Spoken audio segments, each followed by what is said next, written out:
Hello, so today we are going to complete another essay in 500 series, that is essay 501. And 501 is again about audit evidences.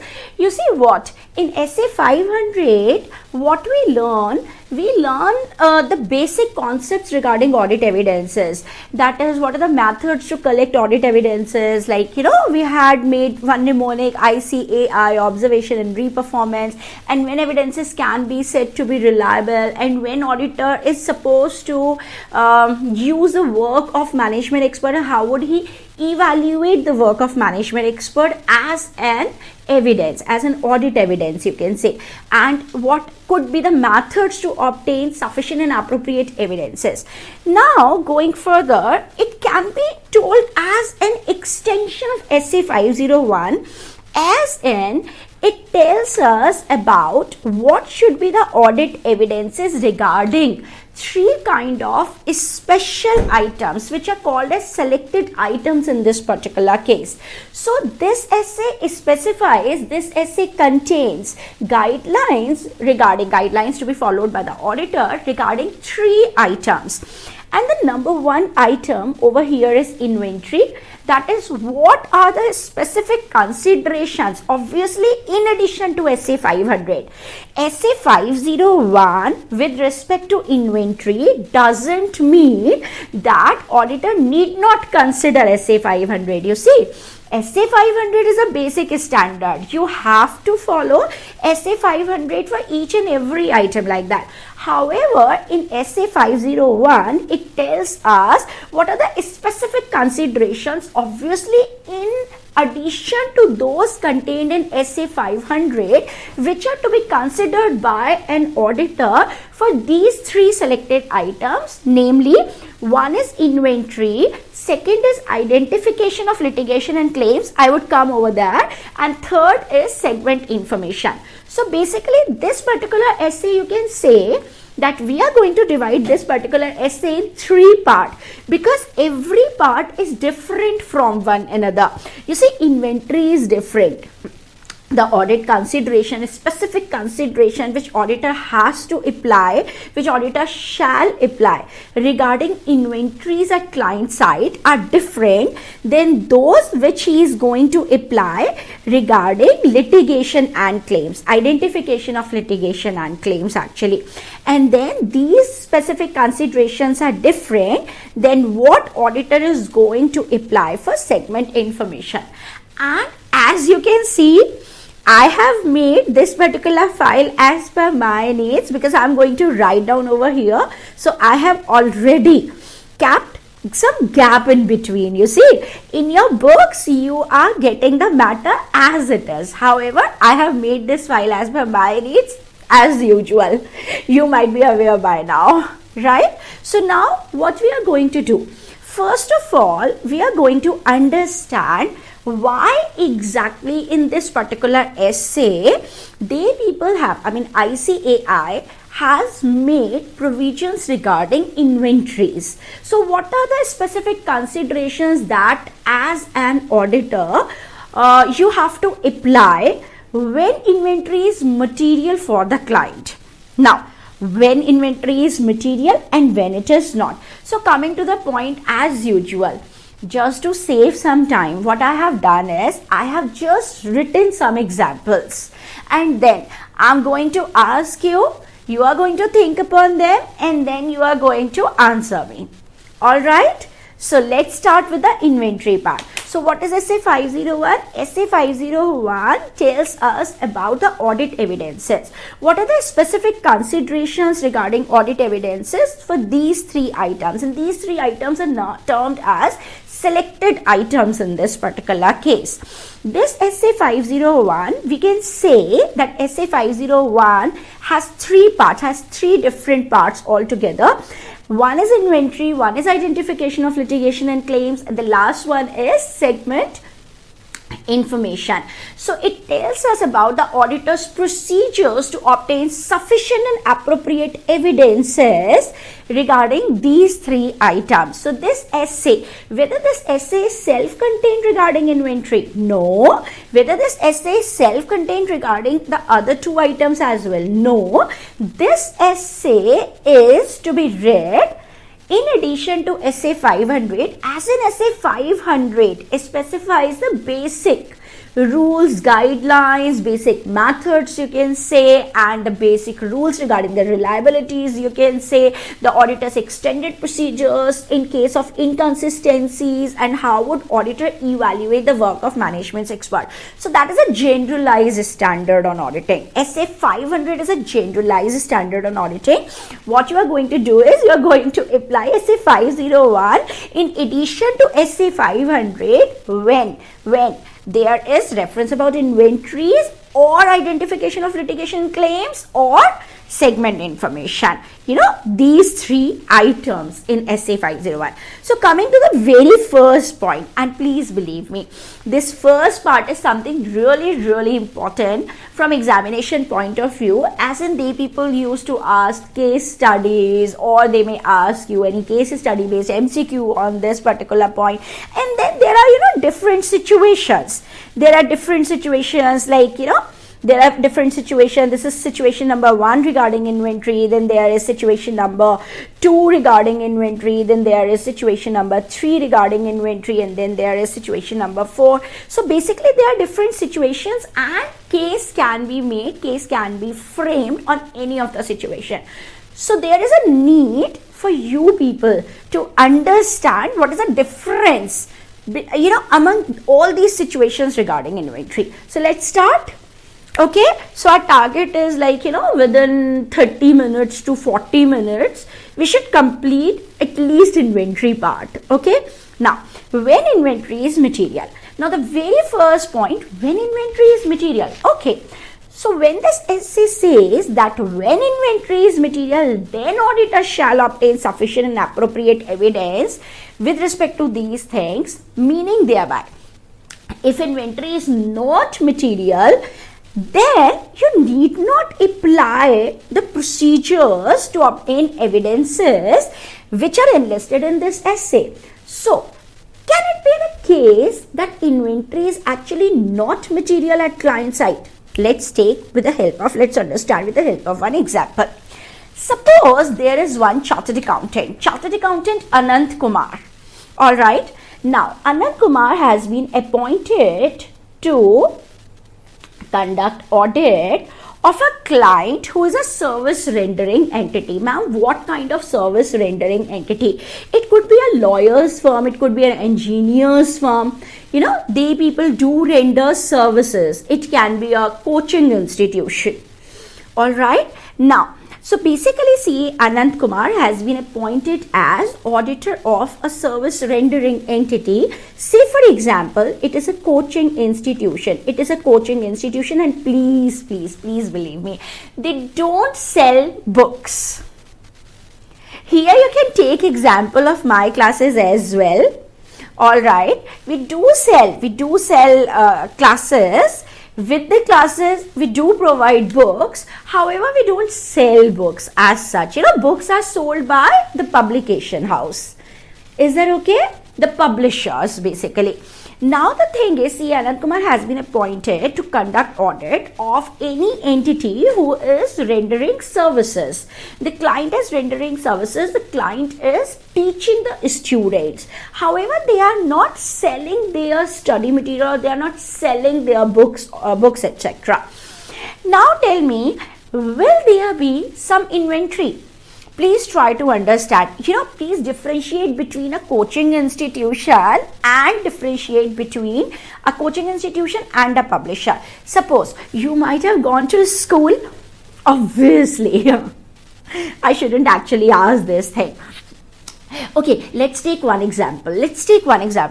Suppose my daughter takes classes for mathematics. Takes classes means she seeks some coaching for maths classes. Okay, so she is a student and the teacher actually teaches her, let's suppose teacher actually teaches her from the book that she is possessing, and suppose she is having the book, NCERT book is there, then whatsoever books are there, R.S. Agarwal and Adi Sharma, I guess.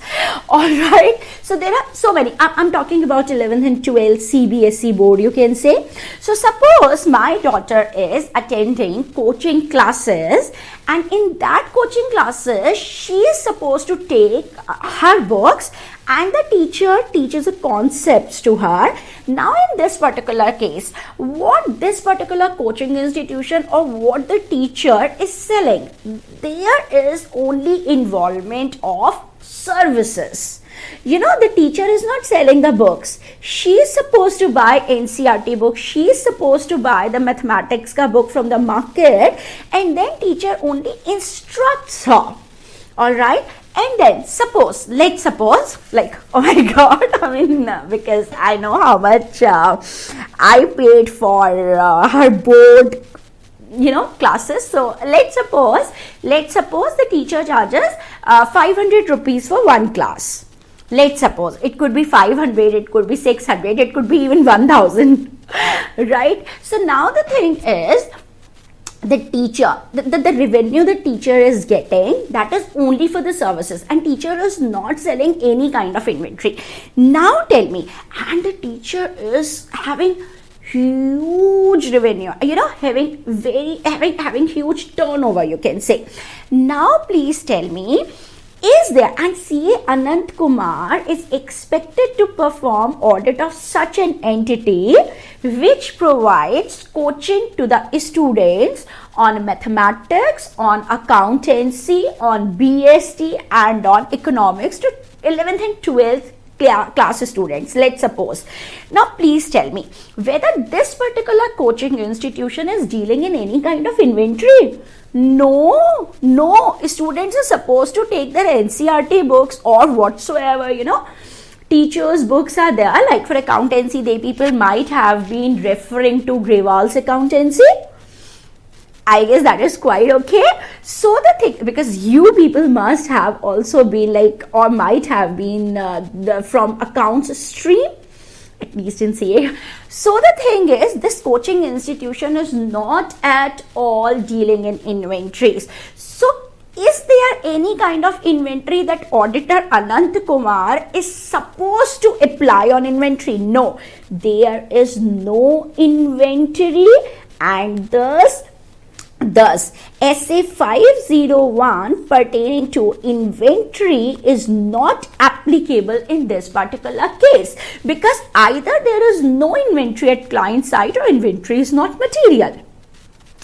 One by one, I would take up at least 4 to 5 to 6 examples. Don't worry, as usual. Okay, so please tell me. CA Anant Kumar has been appointed to conduct audit of certain entity. The entity is a coaching institute which provides coaching classes to 11th and 12th board students. In that particular case, the students are supposed to buy books, and they people are carrying their registers, the notebooks to the teacher, and teacher just instructs them. So this particular entity, that is a coaching organization or the coaching institute or the teacher, they people are dealing in services. However, they are not dealing in any kind of inventory. There is no inventory at all at this particular client side. So in this particular case, there is no inventory, and if there is no inventory, the part in SA 501 which pertains to inventory is not applicable in this particular case, because inventory is not material at client side. I hope this example is quite clear. Now coming to another example. Okay. Example number 2, like there can be, I have just taken one example of the coaching classes. Now I'm taking one example of the lawyer's firm or the engineer's firm. You see what? Sometimes the civil engineers or, you know, government retired engineers, they people do constitute their consultancy firms. They provide consultancy to big construction houses as to how to build up a product and all the architecture related advices, etc. In that particular case also, what this particular engineering firm is providing, how they people are getting their revenue. So this particular engineering firm which is providing project consultancy, they people are dealing in consultancy. The type of revenue that they people are getting is not from sale of any kind of goods. They people are not dealing in bricks or cement, or they people are not building, actually they people are not building up any construction site. Rather they are providing consultancies to construction houses. Yes, it could be true. So in this particular case, there is no inventory. So suppose in this particular case, Chartered Accountant Anant Kumar has been appointed to conduct audit of this particular engineering firm which is providing project consultancy to its clients. In this particular engineering firm, there is no inventory, and if there is no inventory, SA 501 portion which is relating to inventory is not applicable, you can say, or auditor need not follow all the procedures and need not take care about whatever is written about the inventories, because there are no inventories. Now coming to another point. Suppose there is a publication house. Let's suppose there is Bestwood Publication Private Limited. Now, they people are dealing in books. What they people are selling? They people are selling books. Let's talk only about books. Let's not talk about classes on law, okay? Because there can be different kind of products in which BPPL might be dealing in. However, let's concentrate only on books. Now, any kind of publication house, you see, you can have a number of publication houses in your mind. You can take any publication houses example. However, I'm taking one example of BPPL. Suppose Bestwood Publication Private Limited is there and they people are dealing in books. What they are selling? They are selling books. Now, as on 31st March, whatever inventory they people are having, that yes, there is inventory. Why? Because they are dealing in goods. And what are the goods for this publication house? So goods are books. So are books material? Yes, obviously books are material for this kind of entity. Now suppose Chartered Accountant Anant Kumar, this is one imaginary name. Now suppose CA Anant Kumar has been appointed to conduct audit of the year X0, X1, to conduct audit of this particular audit of financial statements of publication house for this particular year. Now what happens is, you see, in this publication house's case, as on balance sheet date, books must have been valued in the books of accounts, in the financial statements, you can say, of the client, because client is publication house. Alright. Now in this particular case, suppose as on balance sheet date, that is 31st March, the client says, the publication house says that we have 1000 books as on balance sheet date. And now assuming, obviously the market price would have been higher. Okay. Assuming the cost per book is, it could be any subject's book. Okay, let's suppose the 1000 books they people are having as on 31st of March, and assuming they say that our cost comes to 400 rupees per book. So based upon whatever, you see, it could be accounting standard 2 which can be applicable, which is applicable on the client. It could be Indian accounting standard 2 which is applicable on the client. So basically, as per applicable FRF, again I'm speaking, we had already done this thing, okay. So as per applicable FRF, they have valued inventory in their books of accounts, that is 1000 books at the rate 400 rupees at cost, because it's cost or NRV, whichever is lower. So now what happens if quantity is wrong? Here you are, You have to understand why exactly SA 501, why exactly SA 501 was made. What was the need? Why the people are speaking a lot about, stock taking by inventories and attendance by auditor, etc., etc. Now, please tell me, think upon this thing. Okay, what if the quantity is wrong? Suppose they are not having 1000 books as at balance sheet date. Suppose they are having only 650 books in the stock, in the godown as at 31st March. Now, the valuation should have been made at 650 books at the rate 400 rupees per book. I hope you people are getting this thing. However, in this particular case, that is the cost part, 400 rupees. However, because they have not conducted stock taking, they have not counted the inventory as at balance sheet date. Let's suppose it is an imaginary example. So, what they say that yes, we have 1000 books in the books of accounts, and then in that case they simply multiplied 1000 books by 400 rupees. So there is huge difference in what is the valuation of inventory that has been shown in the books of accounts and what it should have been. What is actual, amount of inventory as at balance sheet date. So the valuation of inventory depends upon the counting of inventory. If the counting of inventory is wrong, now suppose they have missed out 200 books. No, there are not 1000 books. There are actually 1200 books. However, they have counted it wrong or they have not conducted a stock taking at all. In that case, they have just, on estimated basis, they have said, okay, 1000 books must have been there. So let's multiply 1000 books by 400 rupees, which is the cost. So in that case also, inventory, there is misstatement in the inventory valuation. Because actual books were 1200, however, they have recorded only 1000 books. Now, there is a point that if quantity is wrong, whether it is going to affect the valuation part. This is just one example. It could be a medical store. It could be medical store, it could be a tire selling shop, it could be a car dealer, it could be a publication house like this, there could be a stationery shop. So it could be anything, you see. Now the thing is, if quantity is wrong, then valuation is bound to be wrong.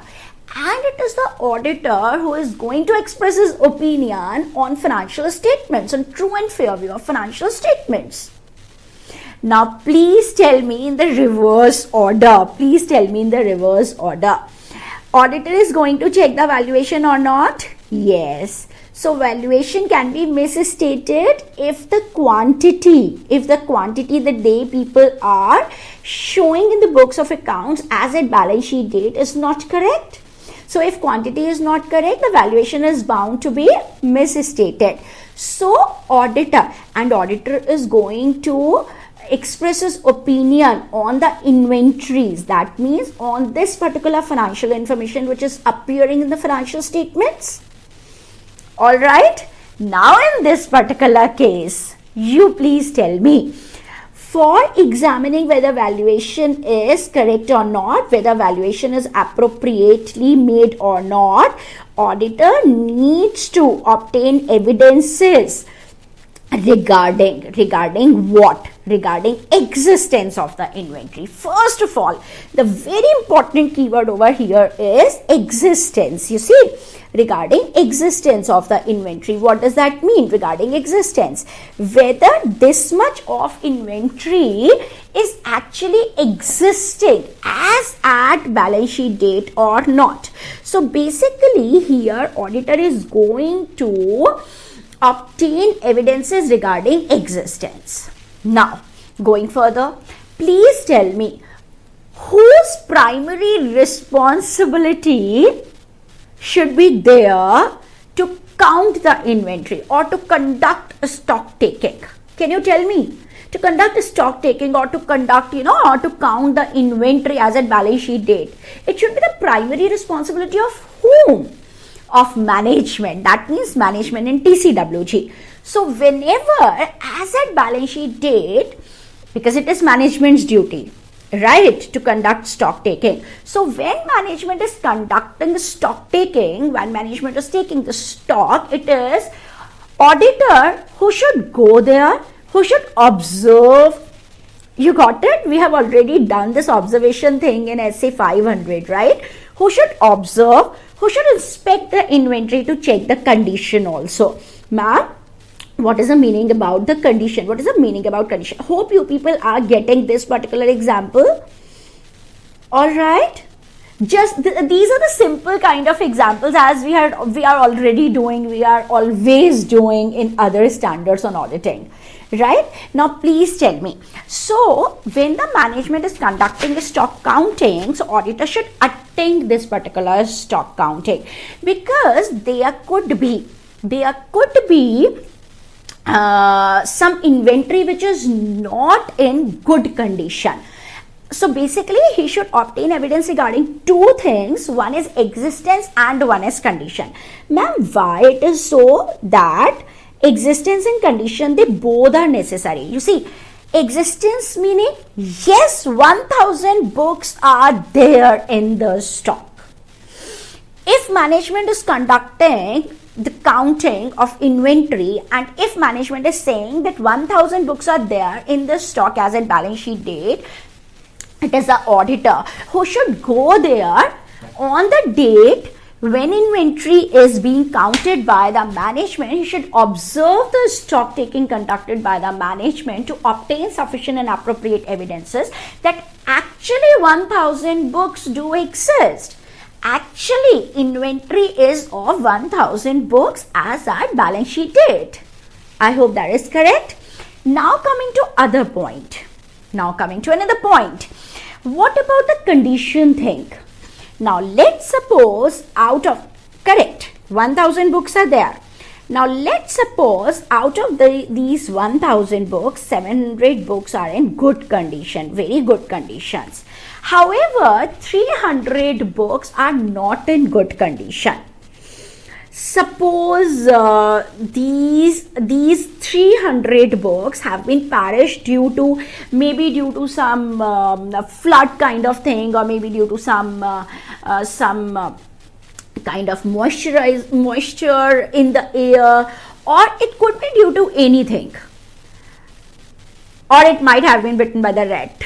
Okay, so whatever is the reason, suppose auditor goes and check and sees and find out that no, auditor finds out that no, these 300 books are not in right condition. Now please tell me, I'm asking you, whether the client should, these are not in good condition, all torn away, all books are perished, have been perished, all right, not in a good condition at all, not in a saleable condition, you can say.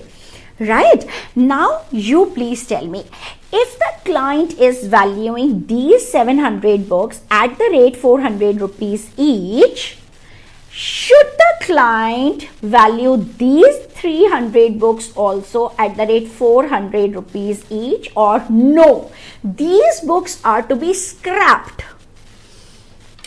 It could be scrapped only at scrap value, you can say, and client is going to have only, say for example, 15 rupees per book depending upon the weight of the book. You see, suppose these scrap books, or this particular waste material, you can say, suppose it is sold in the market at not as per a book, right, it is sold in the market at 15 rupees per kg. Alright, in this particular case, these 300 books cannot be valued at 400 rupees per book. Rather, these should have been valued at the realizable value. I hope this particular point is quite okay with you people. right? So now auditor is actually concerned about two kind of things. Auditor is actually concerned about existence and condition. Because if the condition is not good, then it is going to affect the valuation of inventory in the books of accounts. So, to obtain sufficient and appropriate evidences regarding inventory, auditor should obtain evidences regarding existence and condition of the inventory. Because existence meaning number, how many numbers are there. So if the inventory is not existed as at balance sheet date, or suppose inventory is there but it is not in a good condition, this fact is going to affect the valuation of inventory in the books of accounts. So because auditor has to express his opinion on the whole set of financial statements, including balance sheet, and balance sheet includes inventory as well. The financial statements include inventory as well, obviously. Now I hope now you have got this point right. So there are two keywords. Auditor shall obtain sufficient and appropriate evidences regarding existence and condition of the inventory by attending, inventory counting or stock taking conducted by management, because the existence and conditions do affect valuation in the balance sheet. I'm sure you need not write all these examples, because we would be doing sufficient number of questions when I would be teaching you the text material. Rather, studying the text material will become very easy if you are able to understand all these examples. So there is no need to write or to make notes about these examples. You see, if there is any need, from previous classes as well. I ask you people to make proper notes like we had already done. We had made number of examples. Okay, so there is no need actually. Now, I would make you people mark the important keywords in the book itself. Now, suppose there is one Z Limited. Z Limited is a very large jewelry wala limited. It could be Kalyan Ji Jewelry Wala Limited, Kalyan Jewelry Wala Limited, or any jewelry wala shop is there, or it could be any diamond merchant. All right. Now this Z Limited says to the auditor, the top level management, TCWG, or the person who is in charge of the inventory, they people tell the auditor that we have 500 pieces of diamond, pieces of diamond, you can say solitaire, in our stock. Now there is a problem. Auditor is not having any knowledge about this particular item. Suppose management says to him that, sir, see, this is one solitaire, 1, 2, 3, 4. This is princess shape. This is round shape. This is, this shape. I don't know. This is a pear shaped diamond. So its valuation is a little bit lesser than the round shaped ones. And the quality of this particular solitaire is, this is triple excellent quality, GH color with no fluorescence, etc. Oh, come on. I don't know. I don't have knowledge as auditor. I don't have knowledge about these kind of items, you see. I don't have any knowledge.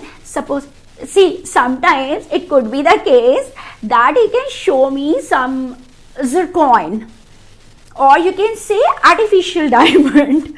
All right, I would say, oh yeah. And he says, sir, this is of 1.75 carats. And you say, oh wow, so good, so good. Okay, let's keep it. Now you can have evidence about the existence. You can just go there and observe the stock taking conducted by them. But you cannot ensure about the quality and the condition of these particular items. And the quality of these particular items is such that the quality itself, the condition itself, these factors are going to affect the valuation of diamonds. Diamond is inventory for him. Okay, he deals in diamonds, correct? Now, suppose he says, sir, see, this is GIA certified or this is IGI certified. How would I know about it? I know that there are laser marks, however, I'm not expert, I'm not having expertise in that. Right? Now, in this case, it could be the case that management might be having a certificate from expert. We have already studied in very much detail. We had made a number of examples in SA 500. Now, in that case, you can use the work of management's expert. You can use the work of management's expert in accordance with SA 500. So, you have to decide, you have to consider, you have to, see, just 1 minute. So, you have to consider what is the nature of inventory, you see. Everything is written in your book, don't worry. You have to consider what is the nature of inventory. You have to actually consider whether there is any assistance of expert. I would come to auditor's expert as well, because you might not be having any kind of expertise in this. So this is your book. Let's keep it away, and again coming to the examples. Now please tell me whether there can be such case or not. Yes, there can be such kind of case wherein you might not be able to have sufficient appropriate evidences regarding existence and condition just by attending and observing and reconciling the inventory records, because you kind of lack expertise in this particular item. You don't have any kind of knowledge about these particular items. So in that case, you might use the work of management's expert, or in any case, if you are not satisfied with the work of management expert, then you are not going to rely on management's expert to have an evidence which is sufficient and appropriate. Rather, you would use the work of auditor's expert in SA 620. So this is the same concept. You see, are you able to reconnect? Are you able to relate this particular example of SA 501 with that we had already done in SA 500? Alright, because there the expert is any person who possesses a special skill and a special knowledge in any field other than accounting and auditing. Right? Now, coming to another example. Now, please tell me, suppose there could be one case when suppose it is not possible for you to attend a stock counting at all. Ma'am, how come? Okay, I'm just taking one example. This example can be very easily be framed in the form of a case study. However, I'm just explaining to you people in a very simple terms. Suppose there is a vendor who deals in army uniforms. Okay. Now, there could be a case that the base godown of this particular vendor is in Delhi. They deal in army uniform, the army uniform which is specifically designed, those green colored, wherein the army people may hide themselves in case of any kind of attack, etc., in grass or greenery. So, the vendor's base godown is in Delhi. The vendor says that, okay, sir, I conduct my stock taking on 31st of March. Now, what happens is that auditor says, okay, you conduct stock taking, okay, you do stock taking, and I'll also come along with my team. I would observe the stock taking conducted by you, and side by side, I would observe so many things like internal controls, and I would check the inventory related records. Now, vendor says, but sir, out of the total inventory, 200 uniforms I had already sent at a location, at a godown which is there at the border. So, it is these particular uniforms, I deal in uniforms, in army uniforms. So, most of the inventory is kept at the base godown. However, some of the inventory, say for example 200 units are kept at the border, near China border, you can say. Now please tell me, is it really feasible for the auditor or the auditor's team to go all the way to a location which is near to China border and have evidences regarding existence and condition of 200 uniforms which are lying there? I don't think so. In this particular case, auditor might be unable to attend inventory counting. Are you able to understand this example or not? Yes, it could be the case. Yes, it could be the case. See, I should tell you one thing. Right now, I am teaching you whole of SA 501 for usual years. Do you know one thing? Year 1920 has been declared as an exceptional kind of year for so many reasons. Because due to COVID-19 situation, due to corona situation, it was not possible for the auditor to go to many locations as on 31st of March 2020 due to India-wide lockdown. So Institute has issued separate clarifications, separate guidelines which are to be read in addition with SA 501 for any exceptional year. So please, specifically, I would be teaching them separately. Alright, because they are not a part and parcel of SA 501 for each and every year. Due to corona situation, there can be some impact on this particular year, basically on going concern assumption, on inventory related procedures which auditor was supposed to carry out. So basically here I'm not taking any example wherein ICAI had issued separate guidelines for one particular year. So please, coming to the normal procedures which are there in SA, which are very much there in the SA 501. Suppose vendor deals in army uniform and most of the uniforms, most of the inventory is there at his base location, at his base godown. However, some of the inventory he had already sent to one godown which is there near the border area. Now it might not be possible for the auditor, it is not feasible for the auditor all the way to go to that particular location to attend and observe inventory. I hope you people are able to understand this example. So what should actually auditor do in this particular case? All these kind of questions are answered in this particular SA 501. So I guess the base should be clear. If you need to take a short break after this understanding of base, you can just pause this screen. I'm teaching. Now coming to SA 501, I hope now you can relate to so many examples. See, I have told you about this location thing as well, right? Though I'm not teaching you any specific portion, Abhi.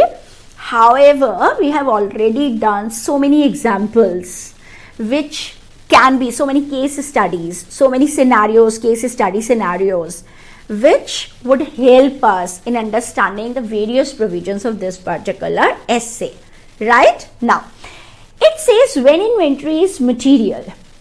So obviously, you need not carry out procedure to obtain sufficient and appropriate evidences regarding inventory when there is no inventory or when inventory is not material. For example, in the case of such a coaching institution, which I have told you, or in the case, I guess you got it right, okay, or in the case of lawyers firm or engineers firm who provide project consultancies, right? Next, he shall obtain. Who is he? Auditor. So auditor shall obtain making it obligatory for him to do, this shall word. Obtain sufficient appropriate audit evidences with respect to two things. I guess all these keywords are very much understandable now. Existence and condition. Because if inventory does exist, however, if the condition is not all right, then it is going to affect the valuation. Then it is going to affect the amount at which inventory is valued in the financial statements. Correct? Now, by attendance at physical inventory count, so it is the auditor who should go and attend and observe, listen, and observe management's count procedure, whether management, observing, we have already done this thing in SA 500, observing, whether management is counting correctly, whether the management has counted this particular lot of inventory correctly or not, so I'm just observing, I'm just witnessing whether they people are counting the inventory, they people are conducting the stock taking in appropriate manner, in proper manner or not. Now, I should inspect the inventory. Why should I inspect the inventory? To know about the condition of the inventory. Because if inventory is not in good condition, it should not be valued at cost. Rather, it should be valued at, realizable value. If realizable value is much lesser. Now, he should perform test count. We have already done re-performance thing in SA 500. I hope you people are able to correlate it with that, with all those provisions, right? Perform test count. Okay, management, you have counted this particular lot. In this particular lot, you are saying that there are, say, for example, 250 uniforms are there. Okay, sir, would you please let my article perform recounting? Okay, article, please come and please recount it again. Now article again recounts the same. So there are 250 uniforms. Okay, that means, okay client, thank you so much. That means your counting procedures are alright. Right? So what you are doing? You are performing test counting on the counts which had been made by the client. Evaluate internal control. I know you might be knowing about it. You see what? Whenever inventory count or whenever stock taking is in progress, the client usually maintains internal control. Sometimes, some of the client, what do they do is, basically, they people stop trading. There can be a bookshop which halts all its trading, which is not buying the books or which is not selling the books or which is not selling the stationery or not buying the stationery as at 31st March.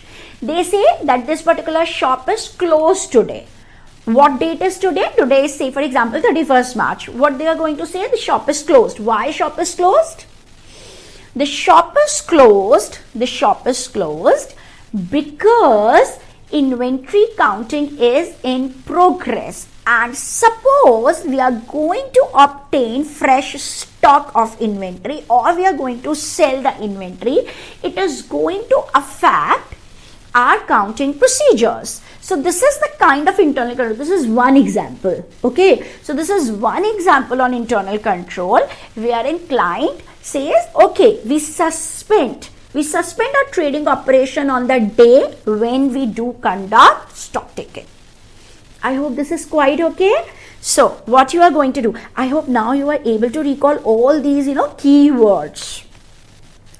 When inventory is material, then auditor shall obtain sufficient and appropriate evidence, because this is 500 series basically which deals with audit evidences, and this part deals with inventories with respect to two items. One is existence and one is condition. Existence meaning whether there are really those many units in the stock as client is claiming, and condition, whether all the units are in good condition or not, because if they are not in good condition, then definitely inventory valuation must have been made at a much lower value.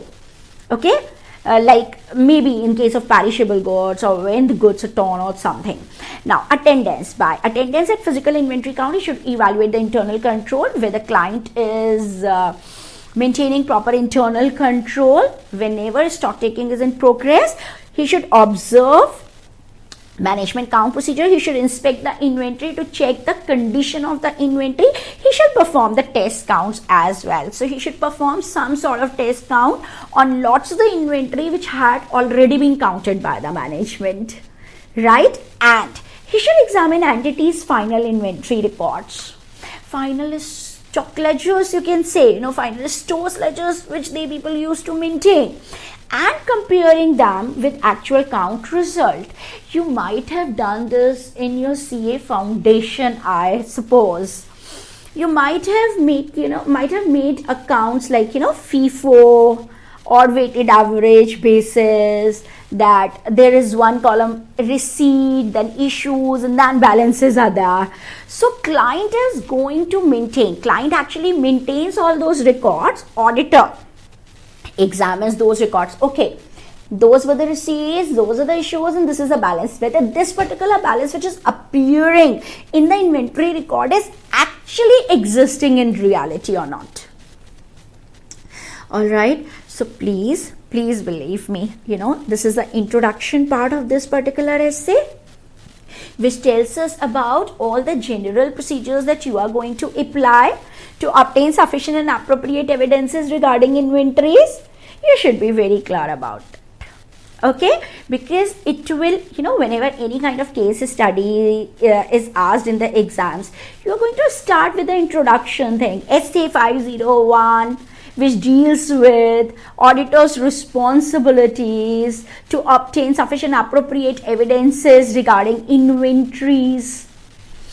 It specifies the specific consideration for selected items including inventory. So as per SA 501, when inventory is material, auditor shall obtain sufficient and appropriate evidence with respect to existence and condition of inventory by attendance at physical inventory count, wherein he shall evaluate internal control, he shall observe management count procedure, he should also conduct inspection of the inventory to determine the condition of the inventory, and he shall perform some test counting as well. Moreover, he should examine inventory final record, entities inventory final record, and he should compare them with the actual count result. So your introduction thing would be well drafted.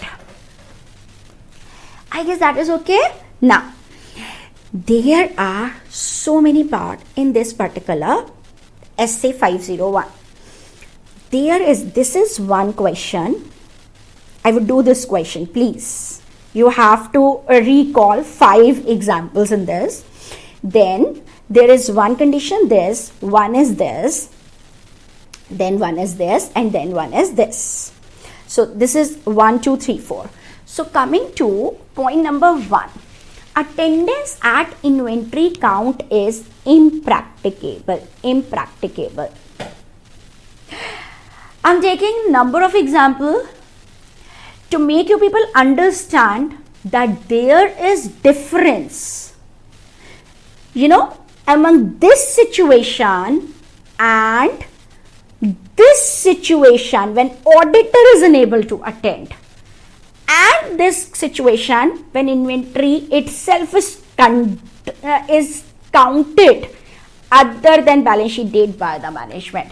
So these are different kind of situations. You have to apply the case study scenario to understand what is the difference, Now, coming to this particular thing, attendance at inventory count is impracticable. What does that mean? The client is conducting inventory account. The client is, taking the inventories. However, it is not practicable for me. It is not practicable for me to go there and attend the inventories. Now, what is the example? I have just taken the example. I hope you people got it right. Ma'am, what was the example? Can you please again tell us? This is the example. Now, management says that, sir, in the godown which is near to the border, near to the Indian-China border, there are 200 units of uniform which are kept there.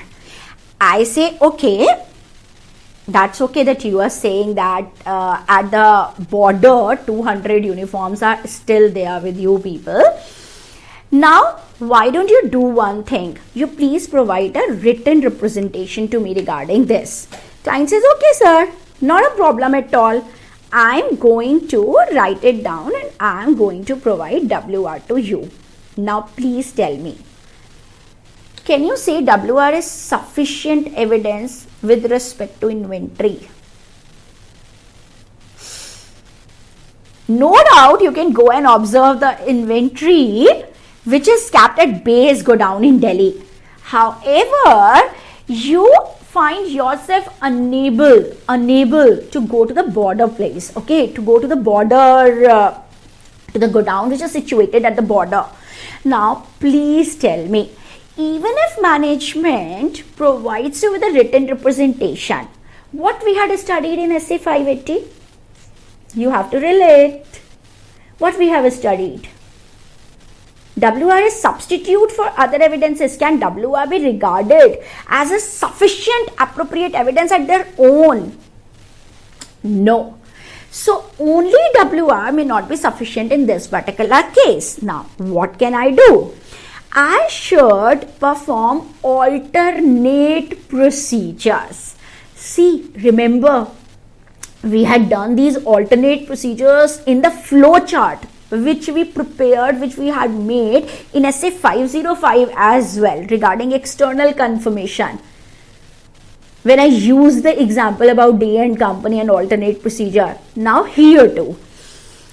Can WR be called as sufficient as an evidence about 200 units of uniform which are held, which are kept at a godown which is near to the border? No, WR cannot be regarded as sufficient and appropriate at their own. It is just an additional evidence. It cannot be regarded as a substitute for other audit evidences.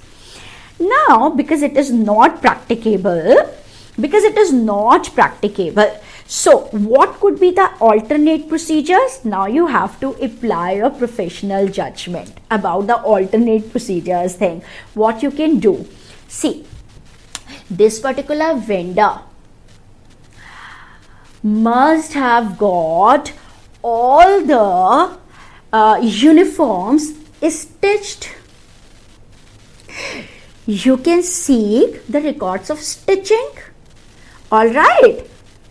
These might not have been, stitched at some roadside tailor, at some tailor shop. These might have been stitched in big stitching factories. So obviously you can see the production record.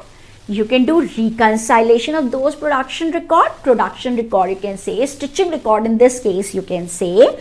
Then please tell me, by some means these uniforms, the packets of the uniforms must have been transported to the godown which is located at border.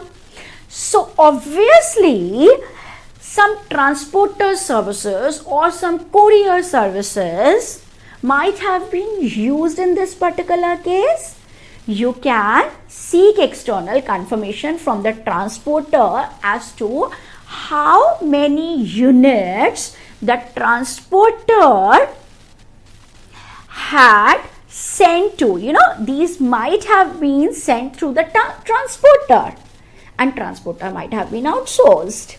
Right? So you can have evidence from that particular transporter as to how many units he had transported to the godown located near to the border area. Okay. Now, what you can do? You can reconcile the production record, or suppose they have bought these uniforms from someone else, those purchases records with the inventories which are there at the base godown. Whatever inventory is not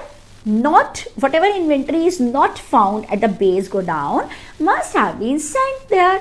So what you are doing? You are obtaining evidences from variety of sources, from different sources by different means, so as to obtain sufficient and appropriate evidences regarding the inventory kept at a godown where you find yourself to be unable to attend inventory counting conducted by the management. I hope this is pretty okay now. Now, sometimes there might be a case. You can say, see, nowadays we all know that so many stuffs can be done on a virtual, in a virtual meeting, you can say. You can say them, you can tell them, okay, why don't you do one thing? You do stock counting on Google Meet, on Zoom, on so many, there can be a number of platforms, on even WhatsApp video call. At least you can have some sort of, evidences. I know that digitized evidences are not that reliable as original evidences, as documents which are original. And same ways, if I go somewhere and I myself observe inventory counting conducted by the management, that would have been much reliable. However, even the virtual, if it is possible, however, if the client says, no sir, in that particular godown which is near to border area, internet signals are not working, we cannot do that. Okay, then what can we do? Alright, now still, if we are still unable to obtain evidences, there are no production record, the transporter is not traceable, reconciliation, you're not able to prepare, internet signals are not there at that particular location, then in that case you are still unable to obtain evidences regarding the inventory which is kept at that particular godown, where you are unable to go and attain the inventory counting. Now what you are going to do? We have already done this thing. You see, when I taught you all about the types of opinions, I hope you are able to reconnect. What kind of opinion? Ultimately, qualified or disclaimer. When you are, this is just one portion of standard on auditing which we have done. You see, this is just one meaning inventory is one particular case. Which case it was? So it was only this case. Still, we have to do a lot of cases. I hope this particular portion is quite okay. So attendance at inventory count is impracticable. The client is conducting stock taking. The client is counting the inventory. However, it is not feasible. It is not practicable for us to go and to attain the inventory count. There can be another case as well. You see what? Sometimes it is a case that the client deals in industrial gases.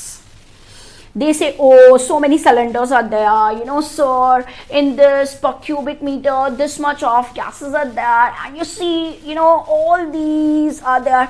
Now, how can you conduct stock? How can you attend and, observe the stock taking conducted by management?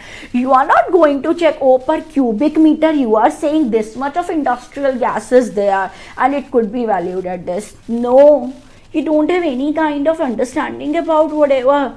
They might say, okay, sir, there is ethylene or methylene or ethane or methane or nitrogen dioxide NO2 or nitrous oxide N2 or whatever. I don't have any knowledge about them.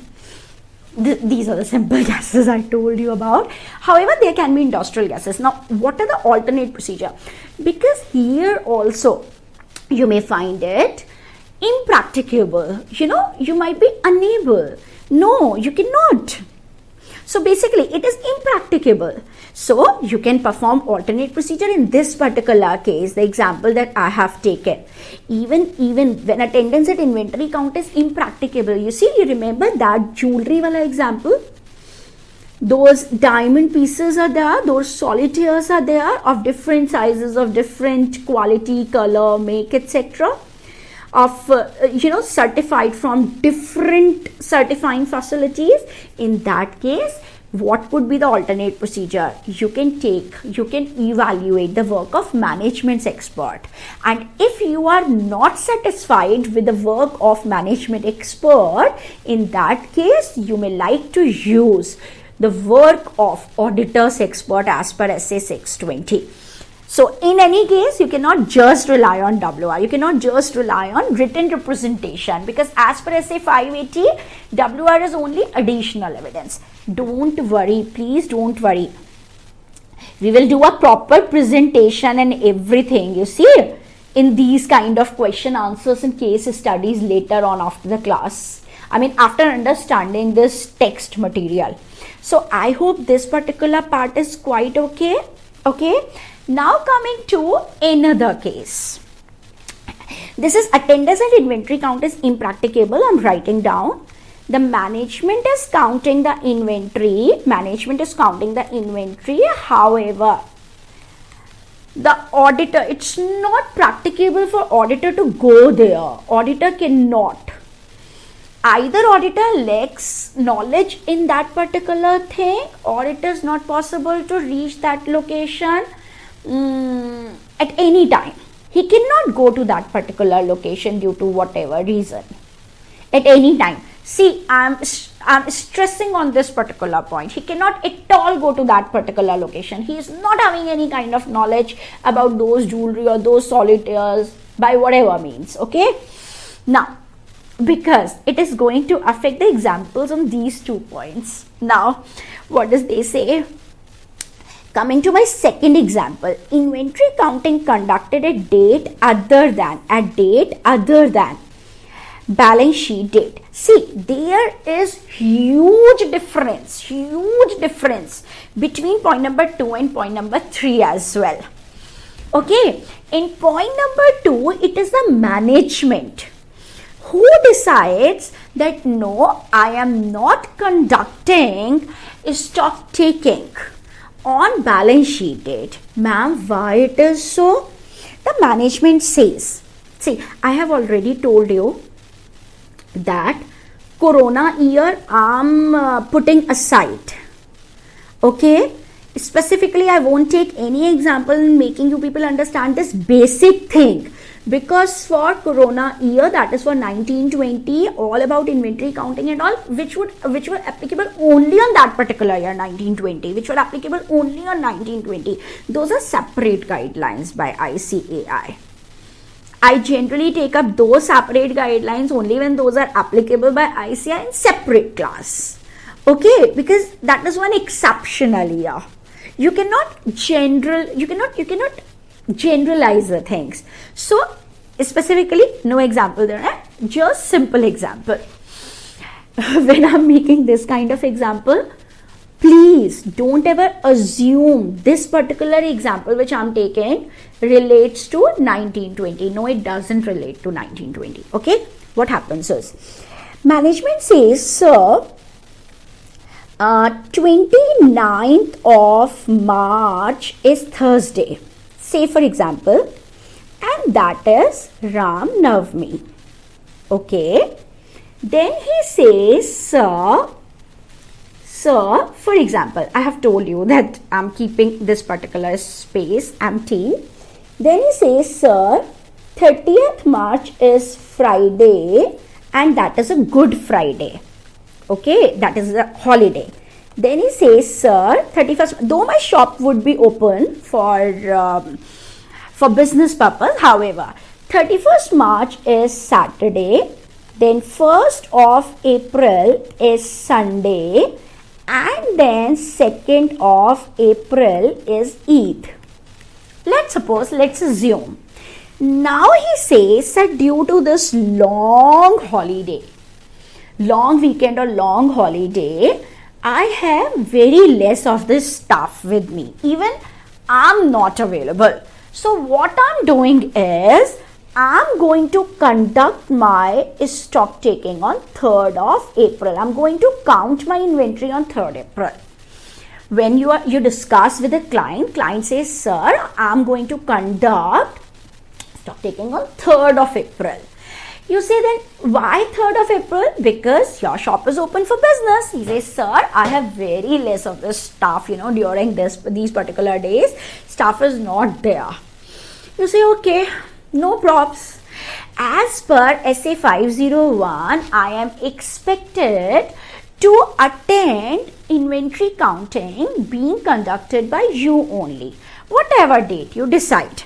Now, suppose as on 3rd of April, suppose they people deal in furniture. Okay, they people deal in furniture, say for example in Delhi, Kirti Nagar.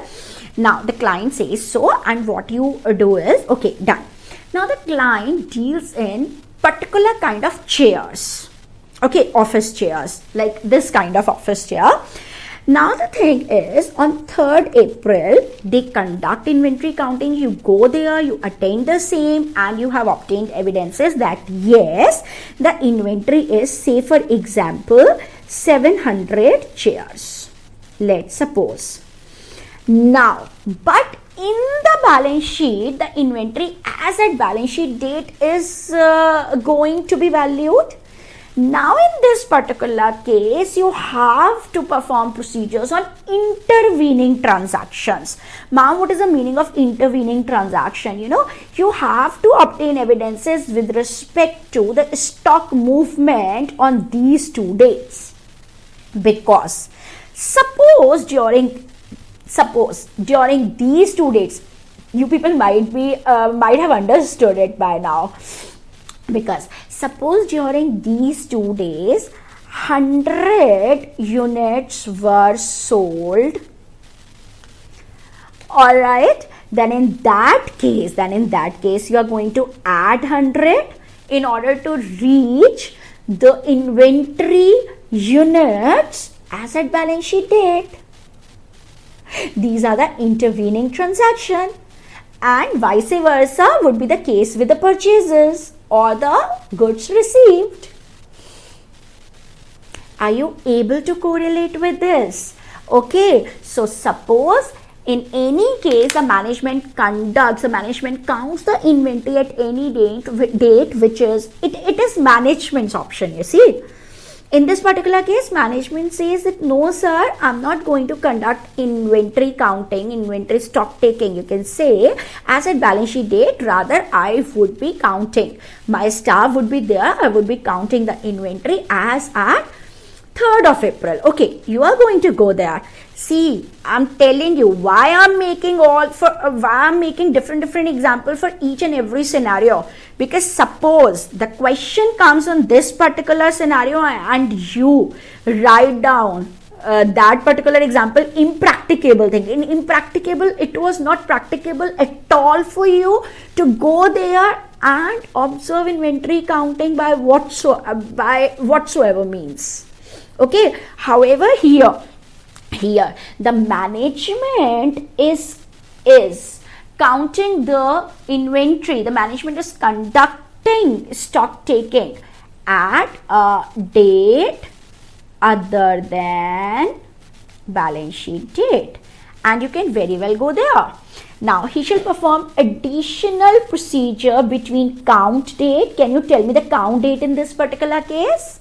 The count date is 3rd of April and the balance sheet date. So you can say the changes in inventory, the stock movement, you can say the intervening transaction, because whatever sales have been made on 1st April and 2nd April, those sales, whatever goods have been moved out of the shop, those goods should have been added to the stock as at 3rd of April in order to arrive at the quantity of chairs as at 31st March.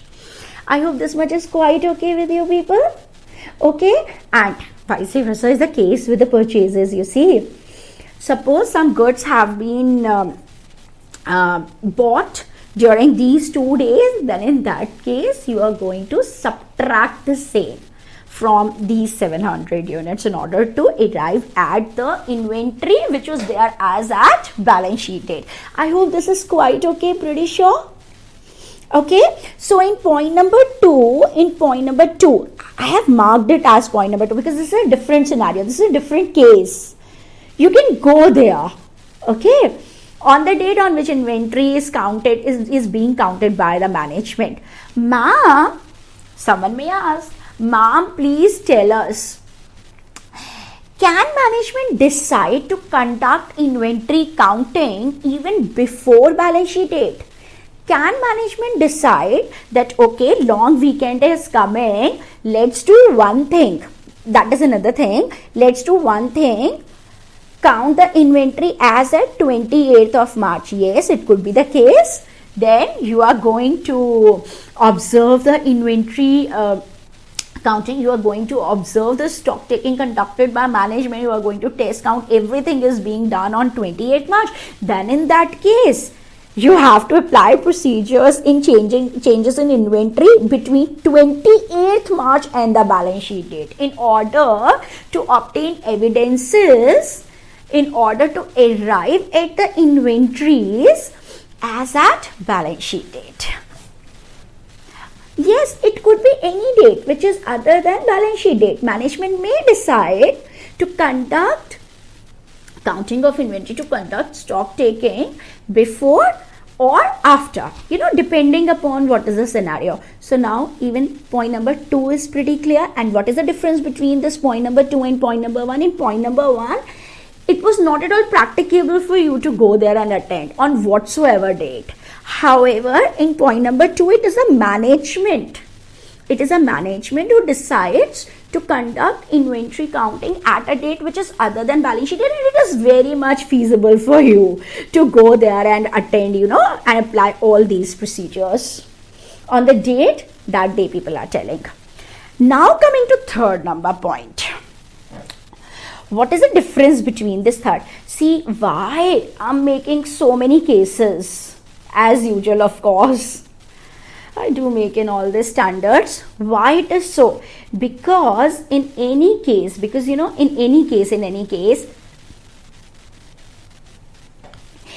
our ICAI expects you people to write down only the specific provisions which are applicable on the particular case study which is there in the exam. So you cannot just mix up with the provisions. All right. So that is why it is really necessary. It is really necessary to differentiate between, all these points. Now, coming to this thing. Okay.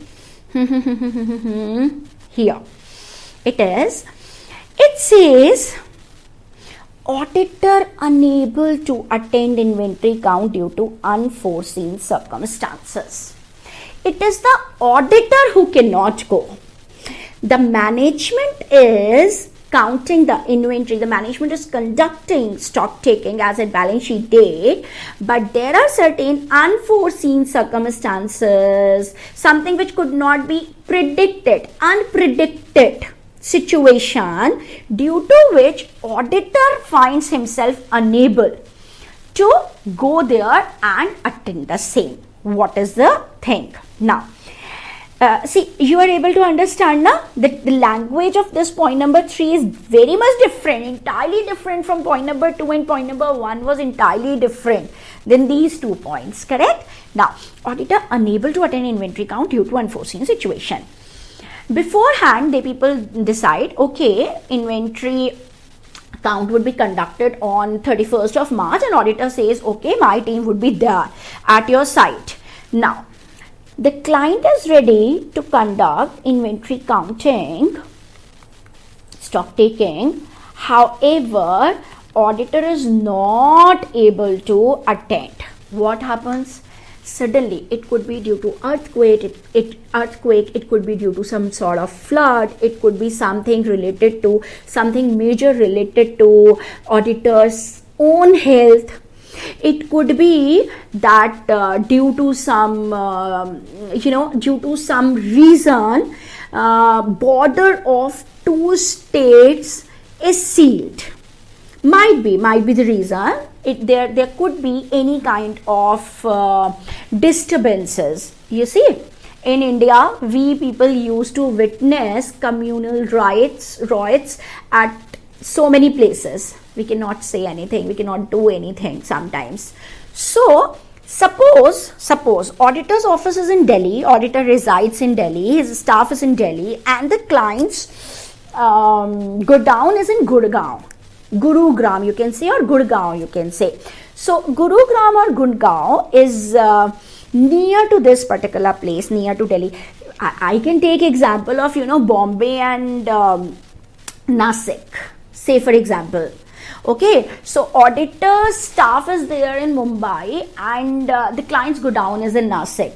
Now auditor finds himself unable to reach to Nasik district due to whatsoever reason. There could be some riots, there could be some due to some sort of earthquake, some sort of any kind of issues, any kind of flood in between, the traffic jams could be there, something major mishappening with the auditor's family could be there due to whatsoever.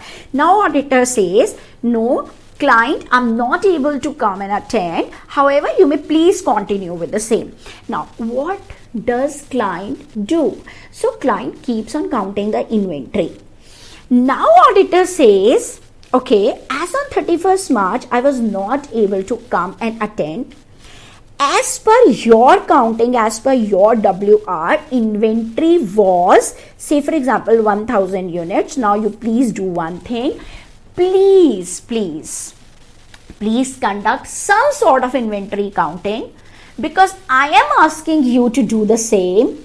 Please conduct some sort of inventory counting as at, say for example, when the situation is normal. Let's suppose on 5th of April, I would be able to come. I know that you had already conducted stock taking as at 31st March, and as per your counting, inventory came out to be 1000 units. However, now the problem, that unforeseen situation has been is now appropriately all right. Everything is in law and order now. So now I can come. Would you please do one thing? Auditor, calls the client on 3rd of April and says, would you please do one thing? Please again repeat this inventory counting as at 5th of April. Now, what would happen? It is a client's duty to cooperate with the auditor. Now, there could be two kind of things. The client may say, okay, sir, that's okay. I'm again counting for your satisfaction so that you can obtain sufficient and appropriate audit evidences regarding my inventory. Or client may say, no sir, it's not possible for me now. So now, please, I hope you got it right. Here, the client had already conducted stock taking. It was auditor who was unable to attend inventory count due to unforeseen circumstances, due to some sort of natural calamity or some disturbances in law or order whatsoever. I hope that is quite okay. So now the difference is pretty okay, right? Point number 2, it was management who decided to conduct inventory counting on some other date. In point number 3, management conducted inventory counting as at balance sheet date. It was due to some unforeseen circumstances, unforeseen condition, unpredicted case, due to some natural calamity or due to something which was beyond the control of the auditor, that auditor actually could not go to attend this inventory counting being conducted by the management as at balance sheet date. Now, what should be the procedure? Listen, I know this place was empty just so that I could write down. I hope you can see this particular flow chart in the inventory section in your book. Okay, now listen. When inventory is material, you should observe, inspect and evaluate. I'm on that point only, but now I'm teaching with the help of the flow chart. When auditor is unable to attain the inventory count due to unforeseen circumstances, all right? If it is not possible due to unforeseen circumstances. Now, what is the meaning of unforeseen circumstances? It could be natural calamity or whatsoever. Right? He shall request management to perform count on some alternate date. In my case, alternate date is 5th of April. Okay, now I can come. You please, as per my request, please conduct some sort of count. Suppose you are having 3 godowns. Let's conduct stock counting in 1 godown. Okay, on 5th of April. If management accepts his request, then he shall attend, observe and consider intervening transaction. Now, what are intervening transaction? Suppose alternate date is 5th of April, as I have already told you in that particular case study which I was taking up. In this case, if management accepts the same, okay, then you will go attend, observe on 5th of April and consider intervening transaction. Now, what would be intervening transaction? Both the dates inclusive. the transaction which occurred from 1st of April to 4th of April. Both the dates inclusive. Okay. And conclude whether management is right or not. So, whatever sales were made from 1st April to 4th of April, he is going to add on. I guess that is pretty okay, right? And or you see, vice versa sort of thing. Then he shall conclude whether management is right. If management is right, then yes, he has obtained sufficient and appropriate evidences. However, if management is not right, that means management's counting of inventory as at 31st March happened to be wrong. In that case, he is going to express either a qualified or adverse opinion if the inventory is appearing at wrong amount due to wrong counting by management as at balance sheet date. Now please tell me, are you able to relate that situation with this particular flowchart? And if management refuses, if management says, no sir, I'm not going to again perform counting of inventory or stock taking as at 5th of April because you want me to do so. In that case, they are imposing limitation on scope of my work. In that case, you remember, for every kind of limitation on a scope which management is imposing on you, you are going to perform, you are going to adopt the procedures, or you are going to deal with this particular situation in accordance with SA 705. We had already made this point clear in SA 505 external confirmation as well. Remember? So this is the same sort of situation. However, this is with regard to inventories.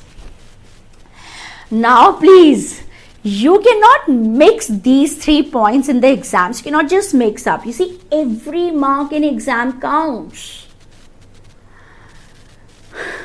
If the case study comes for 4 mark or 5 mark or whatsoever, and you end up in writing, now he is asking you that auditor is unable to attend due to unforeseen circumstances, unpredictable, some sort of natural calamity, some sort of problem in law and order, and you write down in your answer these kind of points: attendance and inventory count is impracticable.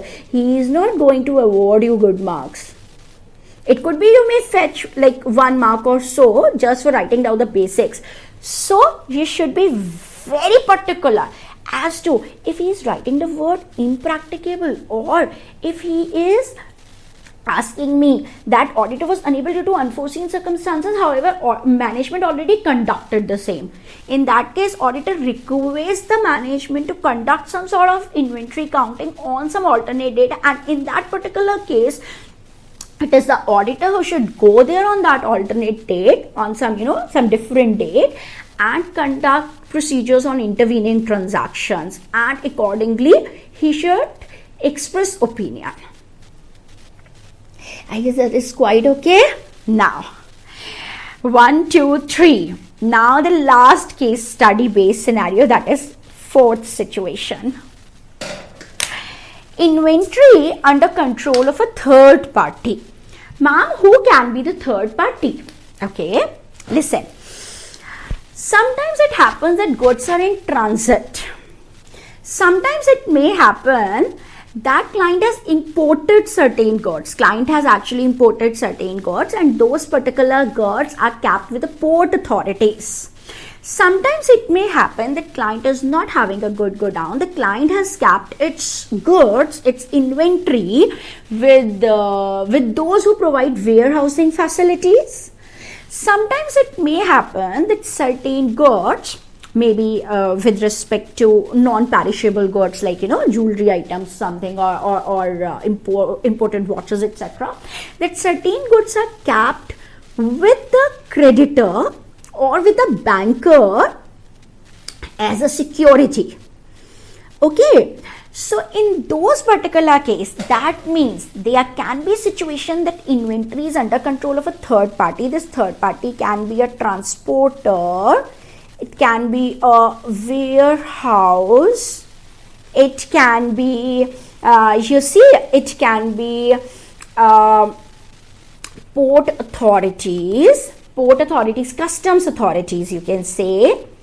It can be that client has outsourced. It can be the situation, there can be a situation that client has outsourced the safekeeping of his inventory with some third party, and that third party is called as service organization, like you say BPOs, business process outsourcing. Okay, so basically their function of holding the inventories might have been outsourced by the client itself. Now what happens? So if inventory is under control of third party, again come to the chart please. If inventory is under control of third party, for example agent, you might have done question and accounts on consignment, consignor and consignee. So even if the goods are kept with the agent, the goods would appear, the inventory would appear in the company's balance sheet. Agent, transporter, custom authorities, warehouses, bankers against loan, service organization. Please, this service organization thing I'm not going to do right now, okay? Because this SA 402 totally deals with service organizations. Alright? Now, so in that case, auditor shall obtain WR.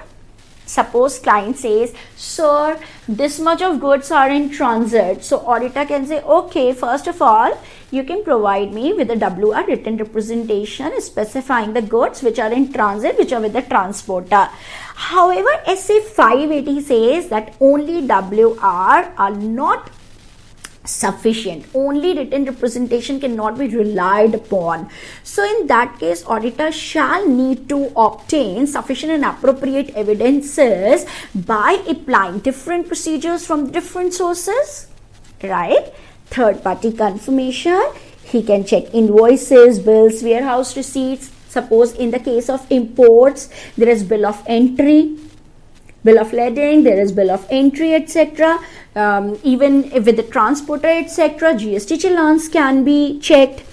SA 402, not for today at least, okay? And subsequent receipt. Ma'am, what is the meaning of subsequent receipt? I'm telling you. So all these, by performing all these procedures as far as applicable, you can obtain sufficient and appropriate evidences regarding inventories held by third parties as at balance sheet date. What is subsequent receipt? Suppose goods are with the transporter. Okay, goods are in transit. Someday goods will reach the client's godown. Suppose goods are in transit. Suppose goods are coming from, say for example, Nagpur to Mumbai.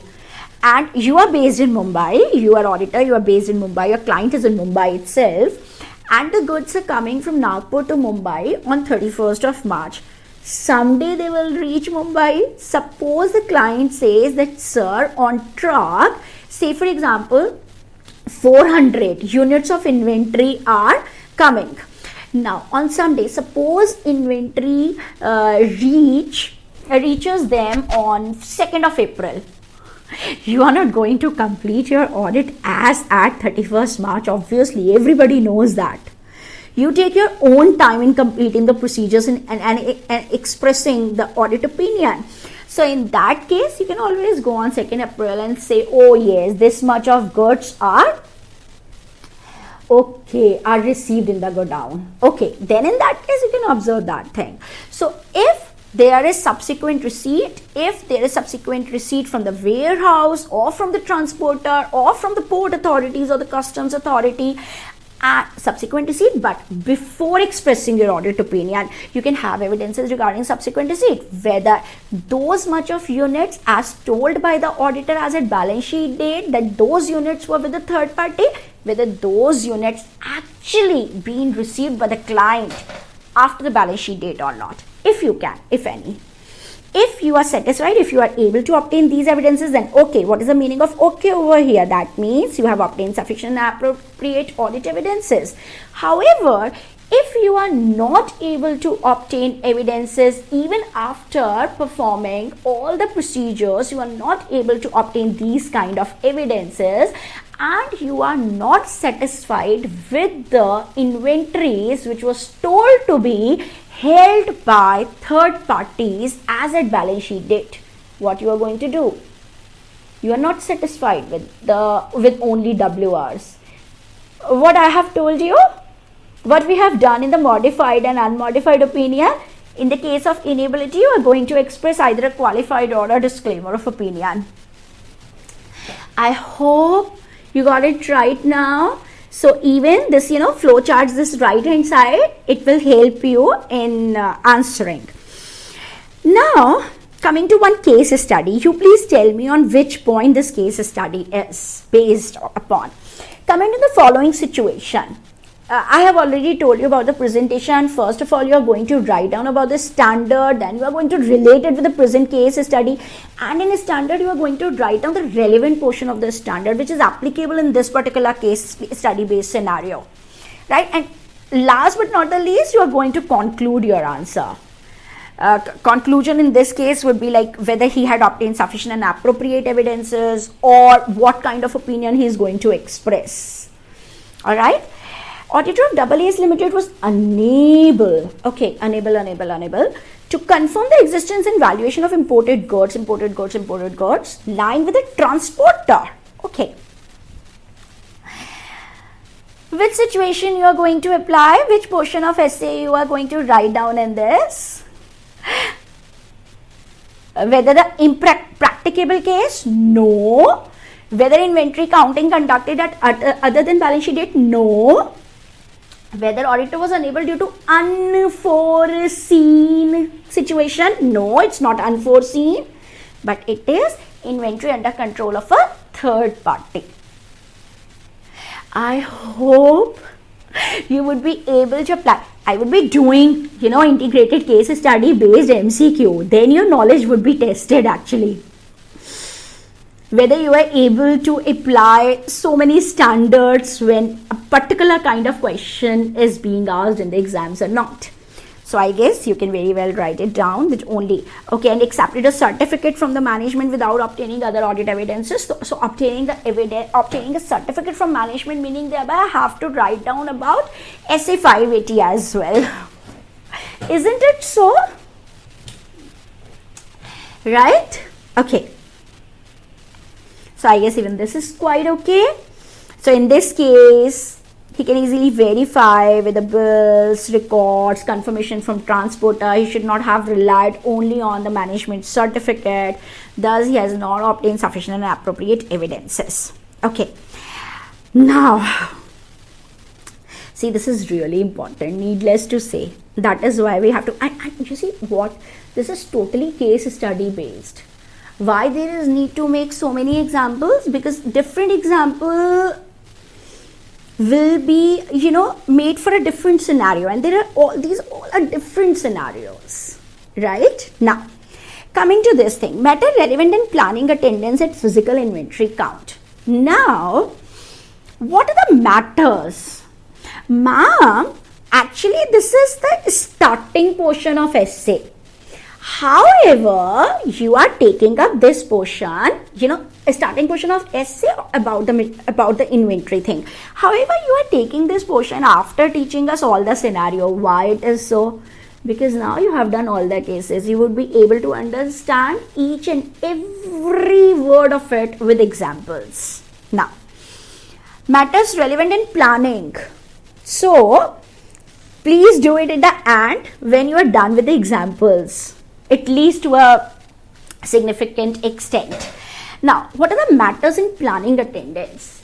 Planning, so at what time I'm going to attend the physical inventory counting procedure being conducted by management, whether I can actually go there or not. So you are not planning. Actually, this planning procedure, this particular planning takes place before actual conduct of the procedure, because before actual conducting all these things, before actually obtaining all these things. However, now you would be able to understand. Now in this case, this is altogether a different thing. You see, they are not going to ask you to write down all the procedures or inventory. Rather, they are going to ask a question on a particular point of inventory. Okay, so nature of inventory. Why nature of inventory? Because sometimes nature of inventory can be could be that you don't have any kind of knowledge about that inventory. For example, in the case of the solitaire or industrial gases. So first of all, you should consider what is the nature of the inventory that client is dealing in, and then you may properly plan out when and how you can go there to attend and observe. ROMs, risk of material misstatement relating to inventory. Some sort of inventory is such that there are high risk of material misstatements. Ma'am, how come? When something is related with the quality thing, say for example, in the case of diamonds you can say, or in the case of gold you can say, there is high risk of material misstatement relating to inventory. They can show you a fake diamond, they can show you American diamond or something, and they can value it at the proper, at the certified diamonds rate, but you won't be able to understand about it. So there may be certain kind of inventories wherein ROM is high, when it is really difficult to judge the valuation, to judge the condition, to judge the existence and the condition of the inventory. If it is the case, then in that case you may plan work using work of management expert or auditor's expert. Now, a stage of completion of work in progress. For that, again, you may need to obtain a certificate from management expert, and if you are not able to rely on management expert, then in that case from your expert. Sometimes it is the case that you have been appointed as auditor of a construction house. For them, inventory is the flats in which they people are dealing in. They people deal in, multi-storied building, the flat system. That case also, you might not be able to find out the stage of completion. The timing of physical inventory counting, because there might be a case that they are not conducting inventory counting or stock taking as at 31st of March. Suppose they themselves are carrying out inventory counting as at, say for example, 2nd of April. In that case, you are going to attend inventory counting on 2nd April only. We have done the example, there was a long weekend. Next, internal control relating to inventory, whether there are internal control or not. If internal controls are very much in place, if internal control has been designed and these have been operating effectively throughout the year relating to inventory, then in that case, you may perform less extended procedures. However, if internal controls are not there relating to inventory, then you may need to perform extended procedures regarding inventory. Normal rule. Next, whether the entity maintains a perpetual inventory system. You might have done it in costing. In intermediate costing inventory chapter, I guess, this perpetual, continuous and periodical. So it depends. Few of the clients, what they people do, they don't actually rely on just periodical inventory counting, on just at balance sheet date. They people throughout the year carry out inventory counting. In that case, it depends. You can go throughout the year, on a sample basis. And the location in which inventory is held, including the materiality of inventory and ROM at different location. You see, we have already done the border wala example. Alright. Next, whether the assistance of auditor expert is needed. Yes, auditor's expert might be needed. If auditor lacks expertise, auditor lacks knowledge in the kind of the inventory in which client is dealing with.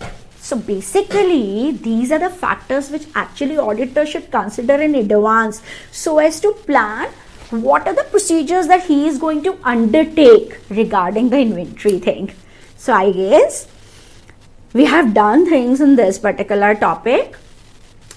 See, rest of the things on this inventory thing, I want to, cover up the next topic now, that is identification of litigation and claim, and why this particular identification of litigation and claim was actually made in this particular case. So basically, rest of the MCQs, case study based MCQs, I will be covering up later on.